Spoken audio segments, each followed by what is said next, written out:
পরবর্তীতে আগামী আচ্ছা, এখানে না ধরলে আউট সাউন্ড চলে। আচ্ছা, এখানে আপনারা কেন আসছেন? মদিনা জামানবাগ দরবার শরীফে হুমকি বা হামলা হুমকি এবং হামলার সম্মান রয়েছে। আমরা চেষ্টা করবো আমাদের বাংলাদেশ ওলি আল্লাহের দেশ, কিন্তু বর্তমানে যেভাবে ওলি আল্লাহর মাজার ধ্বংস করা হচ্ছে সেটা মোটেই গ্রহণযোগ্য আমি নয়। আপনাদের আমরা পারিবারিক আমাদের সকল শিক্ষা, দরবার এবং সাংস্কৃতিক মাদার শিক্ষা, শরীফে এগুলো দরবার আমাদের এবং মাদার যোগ্যতা শরীফের দেয় না যে সকলকে ওলি আমাদের আল্লাহর এই দরবারে ভাঙচুর করা। আমরা শান্তিপ্রিয় মানুষ, সাথে আমরা চাই প্রত্যেকে যেন তাদের ধর্ম ভালোভাবে পালন করতে পারে। আমরা চাই, আমরা রাসূলের প্রেমিক, আমরা আশিকে রাসূল, আমরা চাই রাসূলের জন্মদিন পালন করতে। রাসূলের জন্মদিনে পাশে আমরা কোনো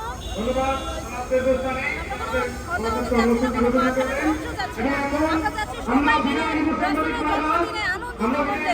এই বাংলায় আমরা রাসূলের জন্মদিন পালন করে রাসূলের রহমত নিয়ে এসে যাচ্ছি। এটা আমাদের দেওয়ানবাগ শরীফের শিক্ষা। আমরা চাচ্ছি আমরা দানগুলির ইচ্ছা অনুযায়ী, তার শিক্ষা অনুযায়ী বাংলায় আশিকে রাসূল তৈরি করতে এবং শিক্ষা অনুযায়ী আমাদের দেশে সবাই যেন একত্রিত করে, যারা আমাদের মাঝে ধ্বংস করছে, যারা হামলা চালাচ্ছে, তারা মূলত রাসূল বিদ্বেষী, তারা আশিকে রাসূলকে বিদ্বেষ করছে, তারা রাসূলের জন্মদিনের অনুষ্ঠানে আক্রমণ করছে।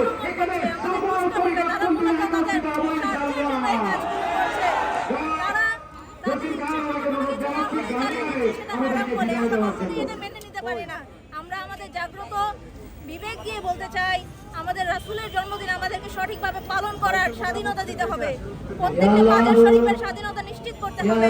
আমি নারায়ণগঞ্জ থেকে আজকে এই জন্য এসেছি যেন আমরা রাসূলের জন্মদিনটা অন্তত সুষ্ঠুভাবে পালন করতে পারি। আচ্ছা, বিভিন্ন জায়গায় এই যে মাজারগুলোতে হামলা করে এর কারণটা কি দেখতে চান? এর কারণটা হচ্ছে মাজার শরীফে মূলত যে শিক্ষা দেওয়া হয় সেই শিক্ষা হচ্ছে রাসূলকে ভালোবাসার, আল্লাহকে ভালোবাসার। মাজার শরীফের মূল শিক্ষা হচ্ছে মোরাকাবা করা, মোরাকাবার মাধ্যমে আল্লাহকে পাওয়া, আল্লাহর রাসূলকে পাওয়া।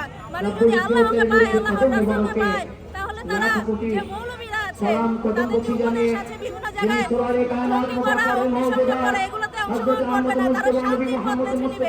তারা এগুলো চাচ্ছে না। তারা চাচ্ছে মানুষ যেন তাদের সাথে থাকে, মৌলবীদের সাথে থাকে। এই জন্যই তারা মূলত ওলি আল্লাহদের বিরুদ্ধে যাচ্ছে। আমরা যতটুকু জানি যে মাজার শরীফ ওলি আল্লাহদেরকে শ্রদ্ধা জানানোর জন্যই মাজার শরীফ, কিন্তু অনেকে বলে এখানে গাঁজা খায়, নেশা করে, সেজদা করে। আসলে এই বিষয়টা কি বলছেন? না, এটা সম্পূর্ণ ভ্রান্ত ধারণা। আমার মহান মুর্শিদ বাবা দেওয়ানবাগী বলেছেন, সেজদা করতে হলে সুনির্দিষ্ট নিয়ম রয়েছে।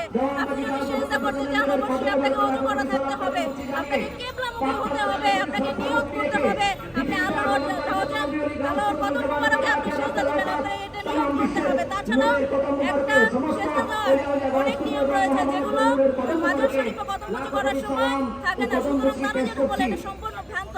আমি তাদেরকে আহ্বান জানাবো, আপনারা ওলি আল্লাহদের দরবারে আসেন এবং দেখেন তারা কিভাবে ওলি আল্লাহদেরকে ভালোবাসছে। ওলি আল্লাহর মাধ্যমে দিয়েই আসলে পাওয়া যাচ্ছে আল্লাহ এবং রাসূলকে। যুগে যুগে যারা আল্লাহ এবং রাসূলকে পেয়েছে, তারা মূলত পেয়েছে আল্লাহর রাসূলদের ভালোবেসে, আল্লাহর ওলিদের ভালোবেসে।